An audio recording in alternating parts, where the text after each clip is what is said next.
Paz, irmãos, Shalom. Mais um dia de luta, um dia de vitórias para aqueles que buscam a Deus, um dia de vitória sobre nosso pecado, um dia de vitória sobre nossa arrogância, um dia de vitória sobre as nossas falhas, um dia de reconhecer na derrota, na nossa carne, a vitória de Deus. A paz, meus queridos amados, toda a plenitude, bem-estar e tudo que Deus dá àqueles que o amam, que, como está em Salmo 23, aqueles que têm o pastor, né, nada os faltará. Por quê? Porque não vão sentir falta de nada. Então, Jacó, agora estamos na porção ainda, a porção e viveu aqui, cadê? E enviou, estamos nessa porção ainda, a porção enviou, de Bereshit, de Gênesis. Quem quiser ler esses outros aqui, eu vou deixar no link abaixo. São os livros relativos, revelação e tudo sobre essa porção. Como bem vimos, Jacó ele passou por altos e baixos, e acabamos de ver na passagem, na porção anterior, um baixo muito grande, no capítulo 34, referente a Simão e Levi, que de uma forma bem arrogante eles estavam, como posso dizer, estavam indo contra a autoridade do seu pai, pegando sem o pai saber e matando todos os habitantes daquele povo de Siquém, por causa do estupro da sua irmã Diná, feito pelo príncipe de Siquém. E essa mentalidade deles de quem fere a minha irmã fere Israel, o povo de Israel. Então, se você ferir o povo de Israel, eu vou ferir o seu povo de Siquém. Essa mentalidade deles é uma mentalidade muito violenta e movida pelo ódio. Em si, a mentalidade de você se pensar como povo uma coisa boa, mas quando o ódio movimenta, então o ódio vai movimentar todas as pessoas. E as guerras são feitas assim, viu, irmãos? As guerras é feita com essa mentalidade. E é uma mentalidade comum, né? Eu sou brasileiro. Se eles começarem a fazer sanções econômicas do povo brasileiro, eu vou me sentir afetado. Então vai ser uma coisa assim. Hoje em dia, nem a nossa casa. Às vezes um irmão nosso ele leva pancadaria. Ele é espancado na escola e não sei o que. Eu vejo esse meu irmão, eu vou fazer o quê? Eu vou ver quem que bateu nele. Isso aqui é uma mentalidade boa. Eu me senti machucado quando um membro da minha família é machucado. Só que isso não pode ser no povo de Deus. O povo de Deus, ele tem que sentir essa coisa. Você sentiu essa raiva? Porque um irmão seu em Cristo foi, por exemplo, perseguido e morto, lá na época dos romanos, na época da Igreja Católica, porque uma pessoa que guardava o sábado, que era seu amigo, morreu, ou porque Hitler, por exemplo, matou um irmão seu judeu. Você vai sentir ódio da pessoa, vai sentir raiva, é normal. O próprio Eterno se ira, só que essa ira tem que ser apagada antes do anoitecer. Essa ira tem que ser rápida. Você sentiu essa sensação porque você é humano. Você não tem o autocontrole que o Eterno tem perfeito. Mas você sentiu isso e você apagou isso e deu para o Eterno, porque o Eterno vai fazer vingança. O Eterno disse em Deuteronômio 32, 35, a vingança é minha. Eu a executarei, eu darei a recompensa. Então a gente não pode tirar do Eterno a vingança. E eles pegaram a vingança, roubaram do Eterno a vingança que cabia ao Eterno a fazer justiça por Diná. E Simão e Levi mataram todos aqueles lá. Então, tudo isso aconteceu por quê, irmãos? Eu tenho que resumir tudo isso, porque é legal fazer esses links. Se aconteceu porque Jacó não quis chegar até o fim. Jacó, ele veio com um só propósito. Ele voltou à terra dos pais. O propósito do Eterno chamar Jacó para voltar à terra dos pais era que Jacó tinha prometido para o Eterno: se eu conseguir voltar, sobreviver, Esaú me perdoar e não me matar, Então eu vou voltar ao teu altar, vou fazer sacrifícios lá em Betel. Então o Eterno estava esperando Jacó fazer essa promessa. Jacó prometeu, o Eterno ouviu cada linha. Tem coisas que somente os descendentes vão fazer. Quando Jacó disse: eu vou dar a você, Eterno, 1/10. Jacó ele prometeu, não prometeu? Eu vou dar a você 1/10 de tudo que eu tenho. Então os descendentes dele, mais especificamente os levitas e as 10 tribos de Israel, têm que dar o dízimo. Da onde vem o dízimo? O dízimo vem, em última instância, de uma promessa de Jacó, feita ao Eterno. Sabiam dessa, irmãos?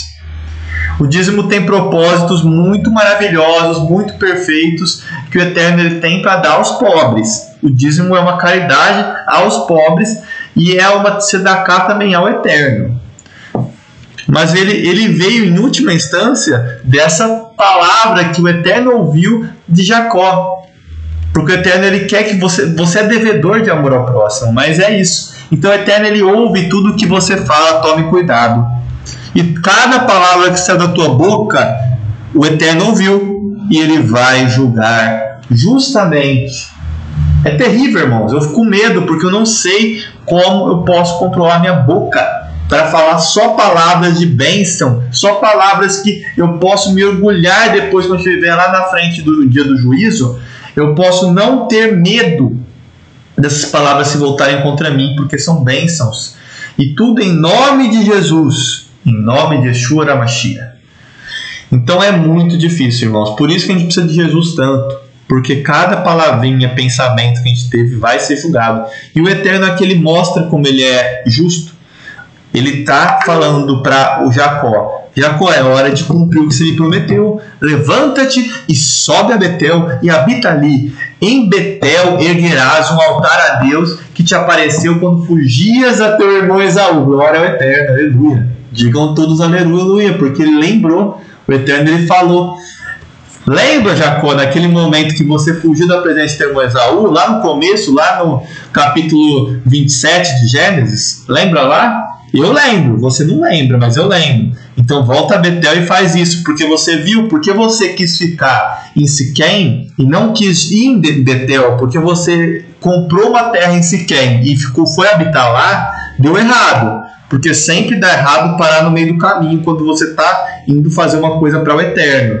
Então agora você vai, agora você sabe que deu ruim, agora você vai. Poderia ter sido tudo bem, poderia não ter acontecido nada com você, se você tivesse ido até o fim e não parado em Siquém. Mas é o aprendizado, a vida é um aprendizado. Você vai errar, porque a gente é falho. Jacó ordenou a sua família. Então a melhor coisa, isso aqui é uma coisa boa, isso aqui vem uma lição de moral para nós aqui no começo. Qual é a melhor coisa que um sábio faz? Aprender com os erros dos outros. Jacó poderia ter aprendido com o erro de Terá, seu avô. Seu avô, ele parou no meio do caminho. E só Abraão, seu bisavô, seu avô Abraão, ele completou a missão de Terá e só é lembrado como Deus de Abraão, não é lembrado como Deus de Terá. Foi Terá que começou a viagem, só que Abraão acabou. Então quem é lembrada? É Abraão. Então Jacó poderia ter aprendido com Terá, seu bisavô. Mas não, a vida é assim, a pessoa não aprende com o erro dos outros. A pessoa é muito difícil. Então Jacó ordenou a sua família, todos estavam com ele: lançai fora todos os deuses que estão no meio de vós, e purificai vossas roupas, purificai e mudai vossas roupas. Olha isso, irmãos. Não sei se vocês lembram de alguma passagem da Bíblia que tem isso. Eu não sei, eu lembro. Vamos ver se vocês lembram. Alguém lembrou aí alguma passagem? Isso daqui, de lançar fora os deuses, tudo é Moisés. Moisés faz isso com o povo. Moisés, quando eles estão fazendo essa peregrinação do Egito, tudo, ele vai fazer isso com eles, a terra de Canaã. Isso daqui é para você poder habitar na terra. Isso aqui se chama santificação, irmãos. Você larga fora todos os seus costumes estrangeiros, festa de Natal, aniversário, todas essas festas pagãs, larga fora costumes pagãos que você tem, nem sabe, larga fora o jeito de falar, isso que é você jogar fora do estranho, larga fora seu amor ao dinheiro, seu amor a essas coisas materiais, seu ego, larga fora todas essas coisas, joga fora tudo isso que está no meio de vocês, joga fora, purifica-se. E muda também as vossas roupas, porque quando você muda seu coração, seu interior, você muda seu exterior. Eu falo por meu exemplo próprio. Quando eu mudei a minha forma de agir e pensar, mover, me liguei ao Eterno, mudei minha vestimenta, mudei minha forma de falar, de pensar, de olhar. A gente muda, mas é tudo pouco a pouco. Meat, meat. Se você fazer algo muito rápido, vai dar errado, não vai dar no que você quer, você vai cair e você não vai conseguir chegar no seu objetivo. Então é pouco a pouco a santificação. Por isso que a gente já está a partir de hoje se santificando. Cada dia, o importante é você estar todo dia melhorando um hábito. E se você voltar a pecar em alguma coisa, coloca no topo da lista para você já tirar esse pecado de novo, porque você já tinha vencido esse degrau. Então a vida é essa, é altos e baixos. A Techuvá, ela é altos e baixos. A Techuvá é uma escada que você sobe ao Eterno. Só que quando você sobe ao Eterno, essa escada subindo de degraus, você está se ajoelhando. O último estágio da Techuvá, o mais elevado que você está, é quando você está completamente de joelhos para Yeshua HaMashiach e dessa forma para o Eterno, porque o Eterno que erigiu Jesus como o nosso Rei de todos, o Rei dos Reis. Então você tem que estar de joelho, tem que estar com a cara prostrada em terra. Esse é o último estágio de Techuvá. Você só vai estar assim quando todos os seus hábitos, tudo que você estiver rendido para o Ruach HaKodesh, o Espírito Santo. Glória a Deus.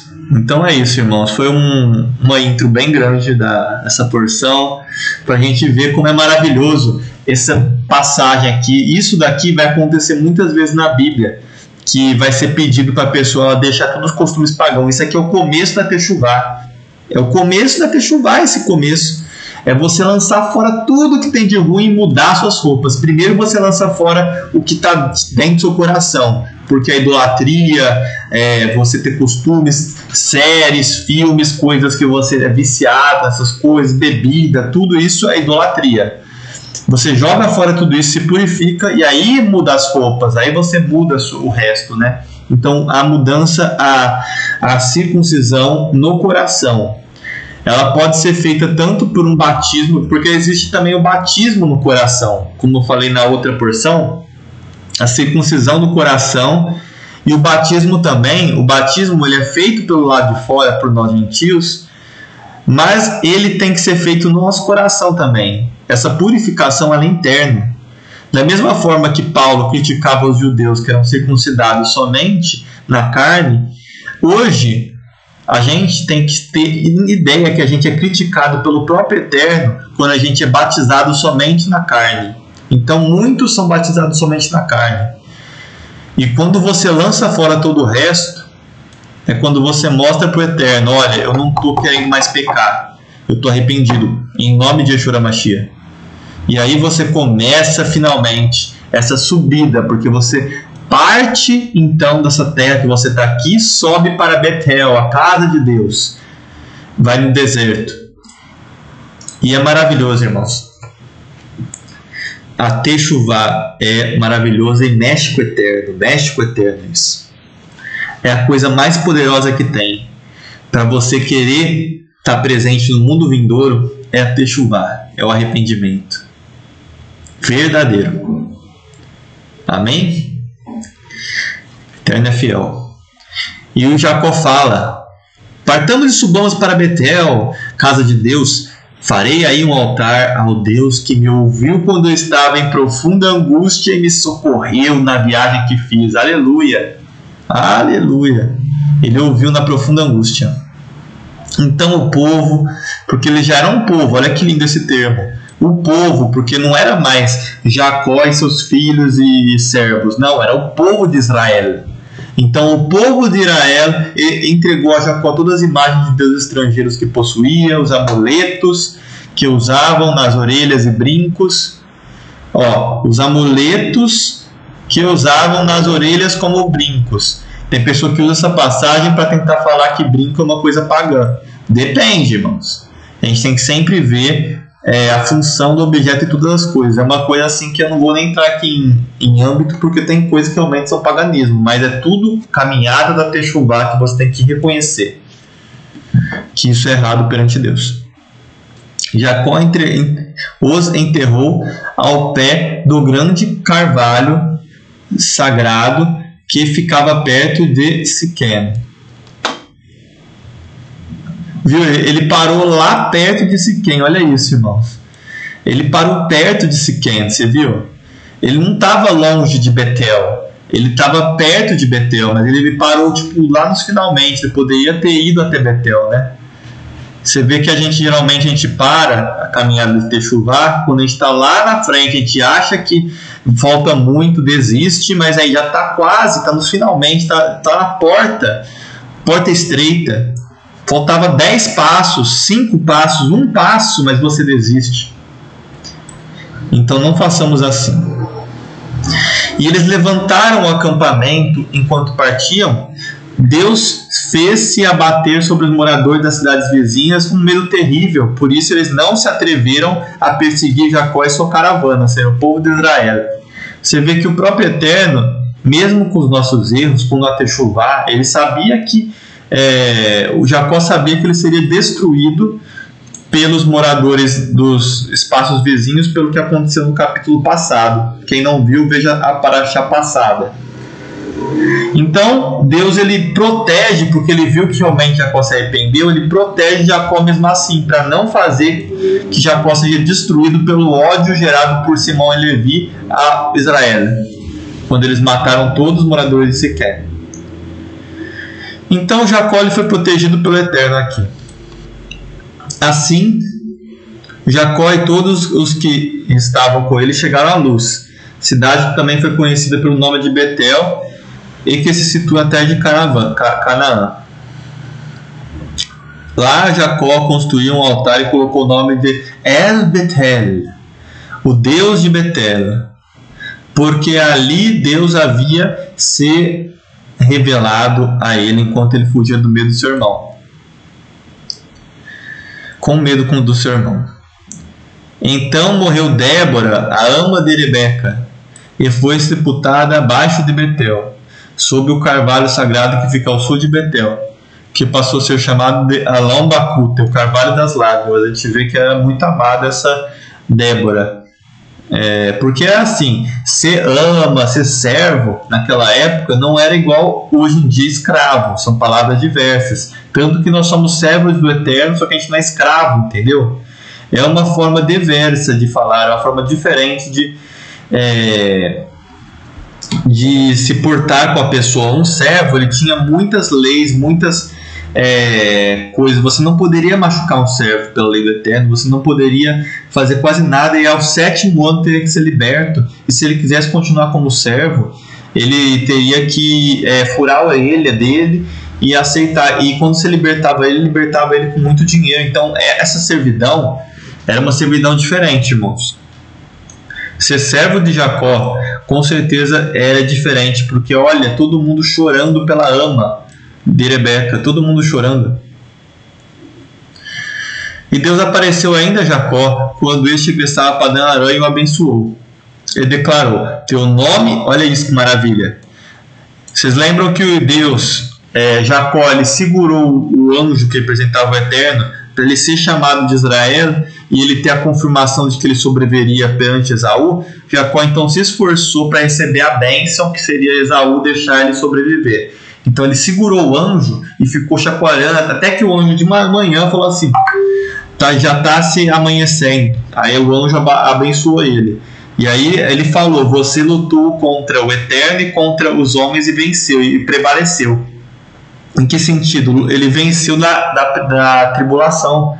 Deus colocou uma tarefa para Jacó fazer, Jacó ele cumpriu aquela tarefa. Ele foi vitorioso naquilo que Deus tinha colocado como dificuldade para ele superar.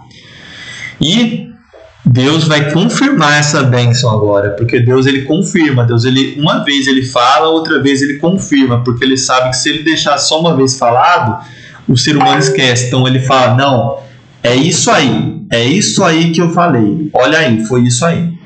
Então Deus lhe declarou: teu nome é Jacó, mas não te chamarás mais de Jacó.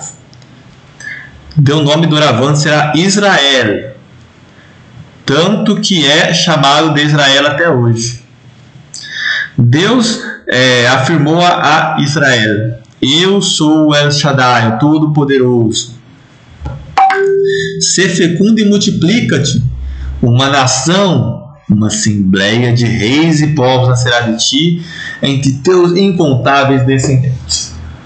Que incrível, irmãos. É interessante agora a gente lembrar dessa palavra aqui que fala Kahal Goim, assembleia de povos. Então Israel é uma nação que é uma assembleia de povos. O que é uma assembleia de povos e nações?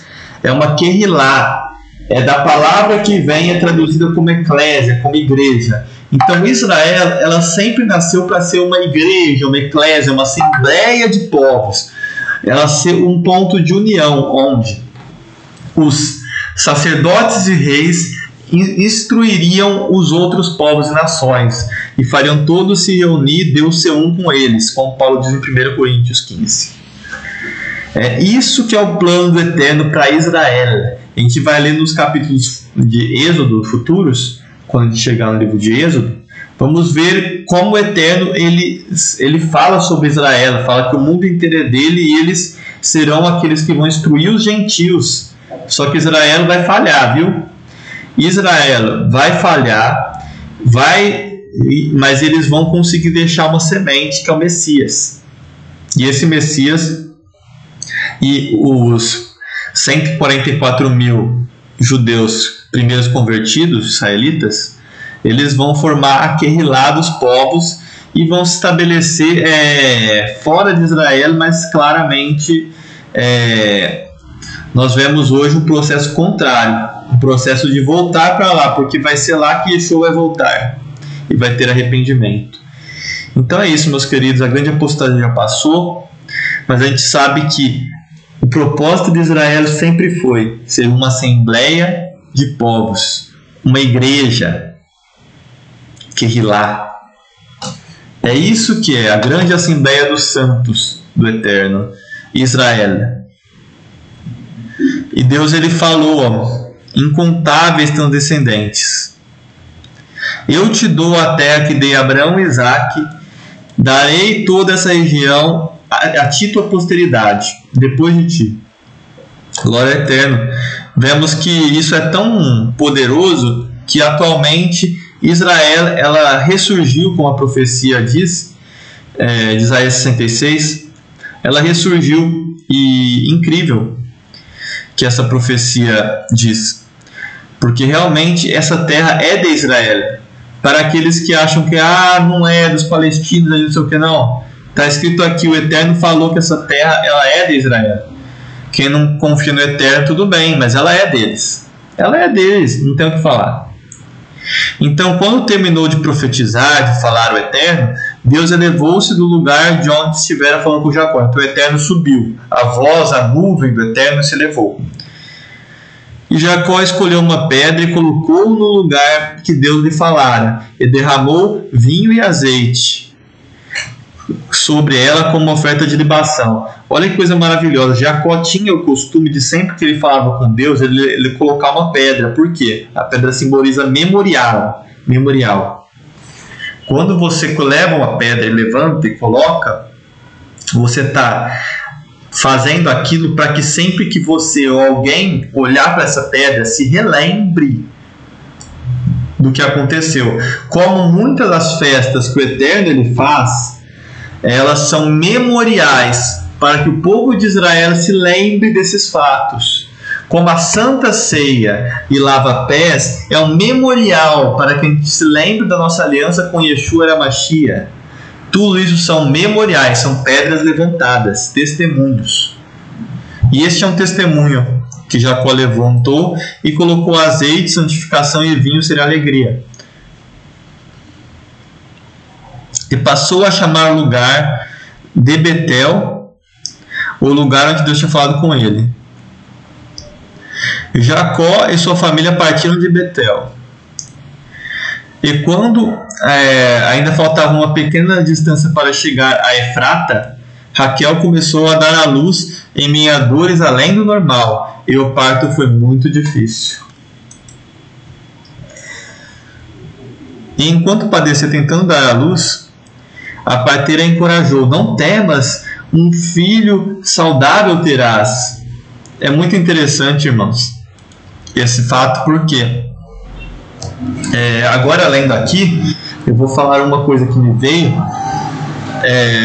A gente sabe que Raquel é uma das mães dos patriarcas de Israel, seria uma das matriarcas de Israel. E esse parto do filho é muito poderoso, irmãos, porque a gente sabe que o parto na vinda de Jesus é algo que realmente vai ser um parto para nós. Em Mateus 24 fala sobre esse parto, essas dores de parto que são até a vinda de Jesus. Então a gente ouve a voz do Eterno falando: não temas, vai dar tudo certo, não temas. Você vai ver que isso vai gerar uma terra saudável, vai gerar uma nova terra, novos céus maravilhosos. Isso tem que acontecer. Então é incrível, né, irmãos? É apenas um adendo.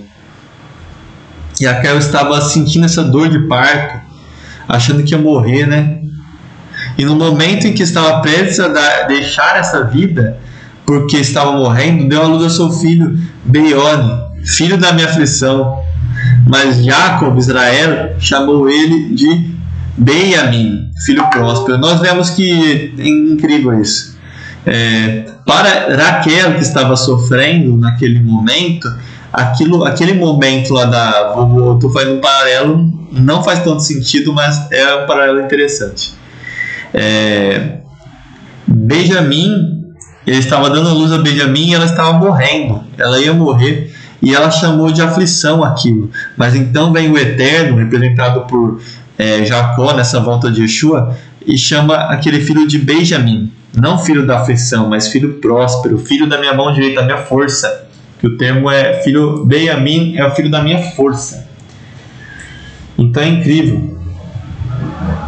E uma coisa interessante para a gente lembrar, irmãos, que eu estava me esquecendo, a gente percebe que Raquel, ela dá à luz, esse ponto já é muito mais verdadeiro, muito mais claro, né, nas escrituras. Raquel, ela morreu ao dar à luz. Por quê? Porque Yaakov, isso aqui é uma coisa que a gente tem que saber, que quando o Eterno ele se faz tão presente quanto ele estava presente em Yaakov, então tudo que você fala, quando você clama para o Eterno vir perto, quando é uma ocasião especial, ele já ouve tudo, mas nesses momentos ele ouve e ele vai agir. Cuidado com as suas palavras. E Jacó lhe falou porque ele não sabia, em Gênesis 31, 32: mas aquele junto ao qual encontrares teus deuses, Labão, não ficará vivo dentre os nossos parentes. Então ele falou no meio de todo mundo. Jacó aqui, ele falou que a pessoa que tivesse roubado os deuses não ficaria vivo.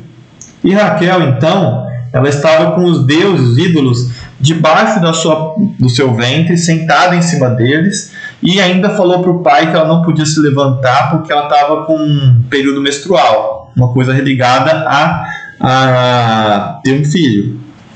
O que o Eterno fez? Ele pegou todas essas peças e se pautando no que Jacó falou que não viveria, e o Eterno ele fez o quê? Fez se cumprir o que Jacó falou. Se Jacó falou que não viveria aquele que tinha os deuses, tinha roubado os deuses, então Raquel não viveu, mas deu à luz ao último filho, né? Benjamim. Então ela morreu dando parto, morreu dando à luz a Benjamim, e foi sepultada no caminho de Efrata, que em nossos dias se chama Belém. Olha que lindo, irmãos. Eu não sei se é a mesma Belém que é a Belém que falam que Yeshua nasceu. Eu não sei se é mesmo a Betlehem. Jacó erigiu uma estrela no túmulo e é conhecido como o marco do túmulo de Raquel, que existe até hoje. Incrível, essa coisa de levantar uma placa de pedra nos túmulos é um costume dos semitas, é um costume da tribo de Sem, levantar sempre uma placa, onde tem os túmulos.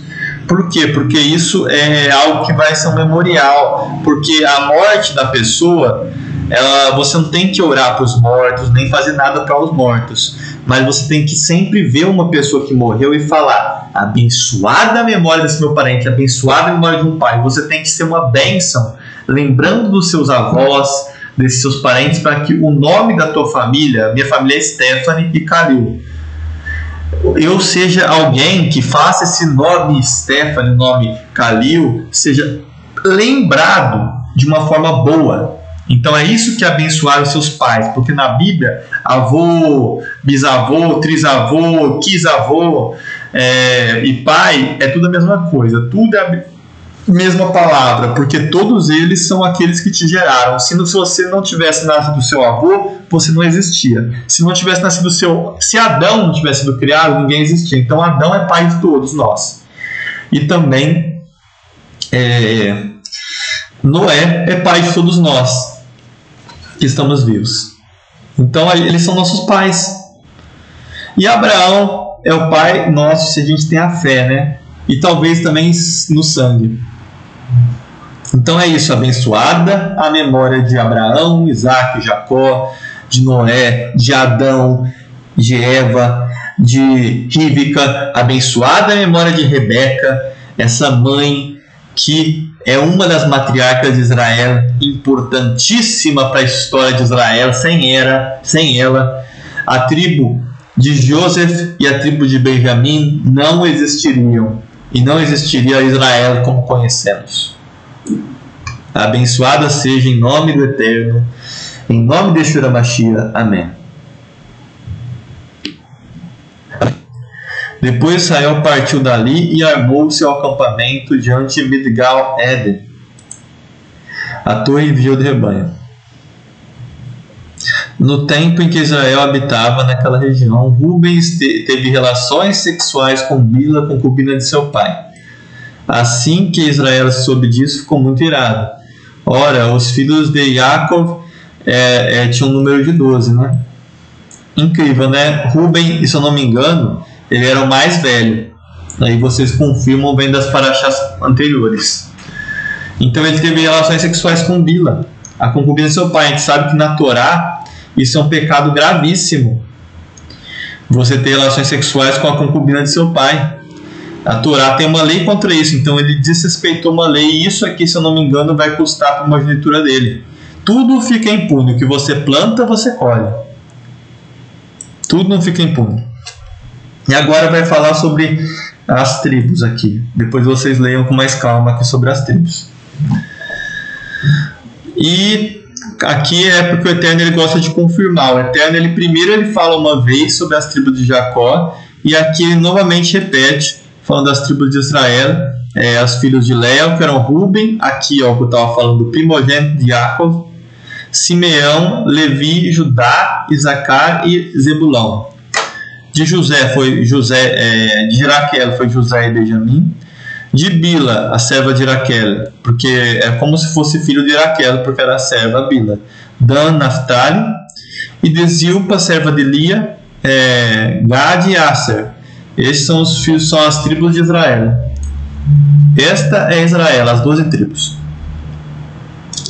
Que coisa importante, irmão. A gente acabou de ler simplesmente as 12 tribos de Israel. O marco fundador desse povo, da Kehilá, da congregação de povos, da Assembleia de Povos e Nações, da Kahal Goim.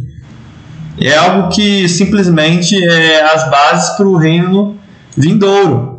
Isso aqui é importantíssimo. E a gente às vezes lê essas genealogias com muita pressa. Mais tarde, Jacó foi morar junto ao seu pai Isaac em Mamre, próximo a Criat Arba. também chamada de Hebron, nome muito usado, onde Abraão e Isaac tinham morado. Então, irmãos, Jacó ele foi morar com seu pai Isaac em Mamre, próximo a Kiriat Arba. Era um lugar onde Abraão e Isaac tinham morado. Então, o Isaac estava morando no mesmo lugar que Abraão tinha morado. Ele é uma coisa muito assim. A família de Abraão ela é muito tradicional. Eles respeitam a tradição dos antepassados. É maravilhoso isso. Para aqueles que têm uma tradição que vem do eterno, claro. Mas então, eles guardam essa tradição. E Jacó ele foi morar então esse período com Isaac, seu pai, até a morte dele. E vemos que Isaac viveu 180 anos. Então Isaac, que tinha dado a bênção ali atrás, achando que ia morrer, viveu até 180 anos. Que coisa, irmãos. E expirou. Ele morreu e reuniu-se a sua parentela. Depois vejam quando falar sobre a morte de Moisés, da irmã de Moisés. Quando fala sobre a morte desses patriarcas, desses ancestrais nossos, nós vemos que sempre tem esse termo, reuniu-se a sua parentela. É um código do Eterno para falar quando eles morrem. No mundo dos mortos, aqui o tradutor foi bem idoso. Olha isso, irmãos, e farto de dias. Então quer dizer que ele, além de ser velho, aquele termo, esse é outro ensino da Torá, ele também é farto de dias, igual Abraão. E Abraão, ele foi idoso e farto de dias. Ele viveu muito com o Eterno, ele teve muito testemunho, muitas obras de vida que provaram a sua fé. A sua fé foi provada muitas vezes, então ele teve muitas experiências com o Eterno, experiências que provaram que ele era fiel a Deus. Muitas experiências que provam que você é fiel a Deus. Isso é a fé. A fé não vem do crer. A fé vem do executar baseado sobre a crença sua do Eterno, sobre a Torá e sobre o Messias. Você confia no Eterno, você aceita Yeshua. Não existe isso de aceitar Jesus como seu Messias. O que existe é você aceitar Ele como seu rei e ficar sob a autoridade dele. Então é isso, irmãos. Farto de dias, porque ele realmente foi governado pelo Eterno por muito tempo. E quando a gente é governado por ele, é que a gente é farto de dias. Porque quando a gente sai do caminho do Eterno, a nossa vida não vale nada. Nada. Eu falo por experiência própria. Fora do Eterno, nossa vida não vale nada. É alegria momentânea e muita dor. E seus filhos Esaú e Jacó cuidaram do seu sepultamento.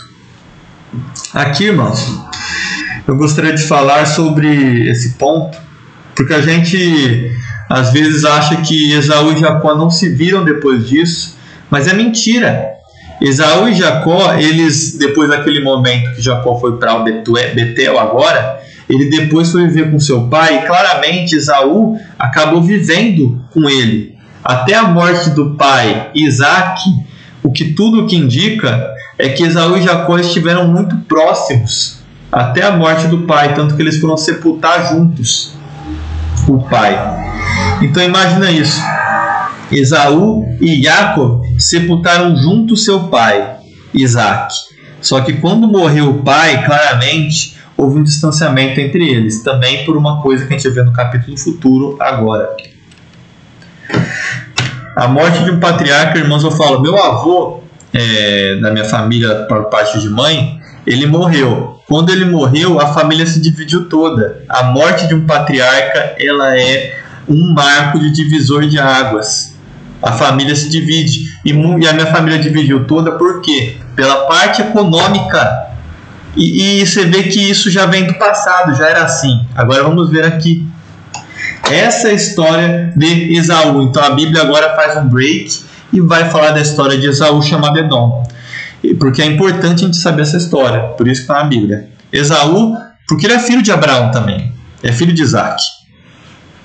Esaú tomou as mulheres entre filhas de Canaã. Isso aqui a gente já sabe, foi do capítulo passado, que era Ada, a filha de Elon, o Hiti, e Olibama, filha de Aná, a neta de Zibeão, o Ever, é Hiti e Hever. E da mesma forma Basemate, filha de Ismael. Então essas daqui, ó, essa filha de Ismael, Basemate, ela é porque essas duas mulheres aqui de Canaã são as primeiras mulheres que amargaram a vida de Isaac e de Rebeca. E essa mulher foi para quando Esaú, ele percebendo que seu irmão ia buscar uma mulher da família de Abraão, então ele falou também: vou buscar uma mulher da família de Abraão, mas eu não vou onde está meu irmão, eu vou uma aqui perto. Aí ele foi para Ismael, seu tio, e buscou uma mulher lá e casou-se com Basemate, que gerou a Reuel. Aqui vai ter várias coisas acontecendo, e aqui eu vou resumir esse capítulo, irmãos, para ser mais breve, nessa imagem. Aqui são as mulheres, Canaã, mulher cananeia, tudo cananeu, com Esaú, que é da linhagem de Abraão. E aqui no meio Basemate, que seria Esaú com Ismael. E todos esses são filhos de Esaú, edomitas. Edom. Quando a Bíblia fala sobre Edom, é referente a isso. E aqui é um verso que eu queria falar sobre. Esaú tomou suas mulheres, seus filhos e toda a sua casa, seus rebanhos e todos os outros animais e todos que havia conquistado Arã, e partiu para outras terras para morar longe de seu irmão Jacó. Eu falei que eles estavam perto, não falei? Eles até a morte de Isaac estavam perto, mas depois da morte do patriarca foram morar longe. Por quê? Porque os bens que ambos haviam acumulados eram tantos que não podiam morar próximos. Isso é terrível, irmãos. E a gente já viu isso acontecer, essa coisa dos bens afastar, quando a gente lembra sobre a paraxá do capítulo 10 ou 12, que fala sobre Abraão e Ló. Abraão e Ló eram primos praticamente, era o sobrinho de Abraão, era Ló, era como se fosse um filho. Só que quando eles acumularam muitos bens lá do Egito, e muitos bois principalmente, que era algo de valor da época, os animais deles começavam a querer pastar na pastagem do outro, e começava a gerar brigas entre os clãs, entre as famílias, entre os povos, e para não ter uma guerra, eles se afastaram. Porque a gente tem que lembrar que desde Abraão e Ló, a gente não fala só sobre uma pessoa, uma família, a gente fala sobre cada um desses homens, representa uma comunidade, como Jacó, principalmente, e Esaú, representam dois povos já, eles não são pessoas, são povos, porque eles são os patriarcas de toda uma nação. A gente vê que eles têm muitos bens, muito rebanho, é como se fosse um povo, não é só uma famíliazinha, entendeu? Então assim, eles não conseguiam ficar na mesma terra, e o Eterno ele fala, multiplicai-vos e espalhai-vos pela terra, e sede fecundos, multiplicai-vos pela terra. Ele acabou de fazer essa bênção sobre Jacó. Então se Jacó ele vai ser fecundo, e se a gente sabe também que Esaú, Isaac prometeu para ele que ele também seria fecundo e formaria uma nação que viveria pela espada, então a gente sabe que os dois se multiplicaram muito e se tornaram um povo grande. E aqui a família de Esaú, não vou falar nomes, um nome importante a gente saber aqui, Amaleque, os amalequitas, que a gente pode citar aquele caso de Esther com Ramã, e Mordecai, que era de Benjamim. Então a gente vai ouvir muito esses nomes depois nas porções posteriores. Se vocês quiserem ler sobre o livro de Reis ou Crônicas, vocês vão ver muito disso, porque os edomitas serão inimigos terríveis de Israel. Mas eu vou trazer um edomita que vocês não conheciam daqui a pouco, que era edomita. Então o dinheiro separou eles. A gente sabe então que Esaú, por esse motivo também chamado de Edom, estabeleceu-se no Monte de Seir. E agora vai falar sobre a descendência dele, que é aquela que eu acabei de mostrar para vocês. Aqui fala até aqui sobre a descendência dele. E depois aqui vai falar sobre os reis de Edom. Sobre os reis. São 8 reis de Edom. Deixa eu ver se eu acho aqui. Os reis de Edom. Eu tinha achado aqui, mas Eu acabei perdendo aqui. Tá aqui. Eu vou deixar aqui embaixo.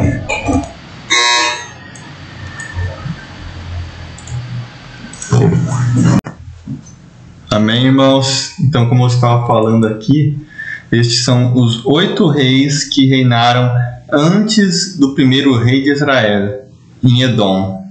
O primeiro foi Bela ben Beor de Nabá, Joabe ben Zerá de Bozrá, Husson de Temná, Hadad ben filho, esse aqui Ben é filho, de Bedad de Avit, Samelá de Masrelá, Saul de Rebote. Engraçado, o primeiro rei de Israel também vai ser Saul.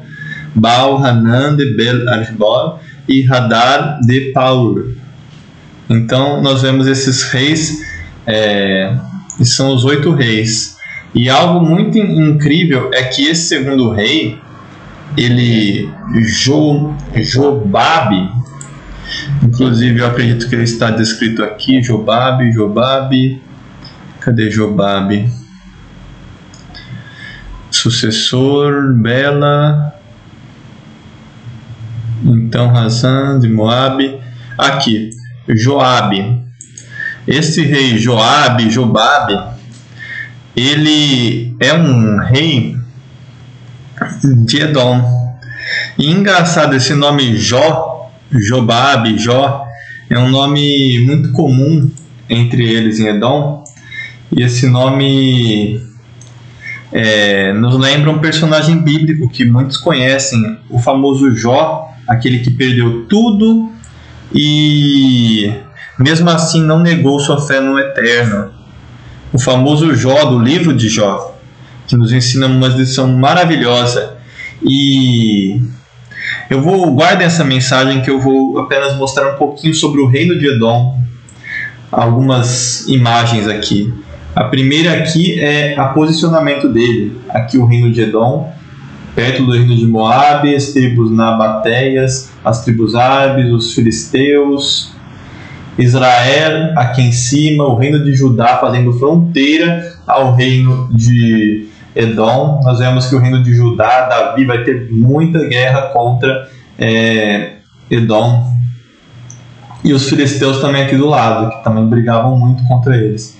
O reino arameu de Damasco, Sisu, as tribos aramaicas, vemos, é incrível. O reino de Amon aqui, então é incrível, Edom e Amon, os amonitas aqui. Então vemos essa briga entre eles. E aqui nós sabemos que os 2 irmãos, Israel, que seria Jacó, e Esaú, que é Edom, eles brigariam mesmo, como foi profetizado, e brigam. É aqui Israel mais perto aqui do mar Mediterrâneo e Edom mais dentro do continente. E tem essa faixa aqui entre as montanhas, onde tem o Mar Vermelho aqui embaixo, o local onde deveria haver mais conflitos aqui, que é a fronteira. Aqui sobre Edom, aqui seriam ruínas de Edom, porque os arqueólogos encontraram de fato ruínas sobre o reino de Edom, o reino de Esaú. Vemos aqui muito interessante a arquitetura deles, que algumas ruínas. Aqui mais arquiteturas, todas construídas dentro da montanha. Não sabemos também se foi realmente que foi engolida pela montanha ou era dentro. Eu acredito que foi construído dentro da montanha, porque são construções milenares, tem mais de 4.000 anos, 3.000 anos de idade, essas construções do reino de Edom, de Esaú.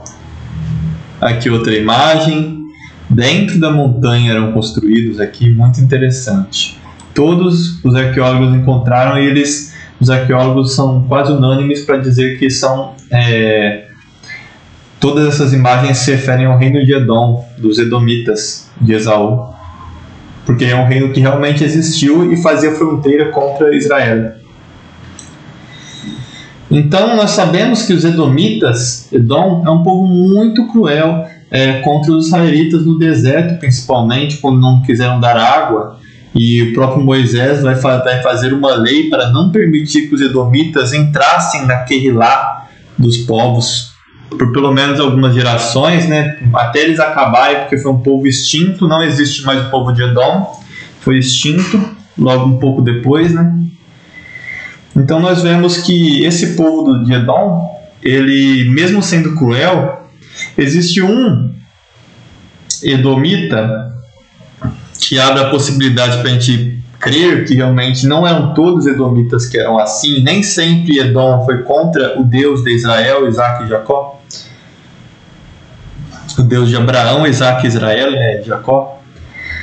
Então nós temos um edomita muito especial, que é o Jó, o próprio Jó, porque ele vivia nessa região de Edom. O personagem bíblico Jó, ele vivia na região de Edom. Nós podemos resumir aqui, que Jó claramente viveu após Esaú na terra de Uz.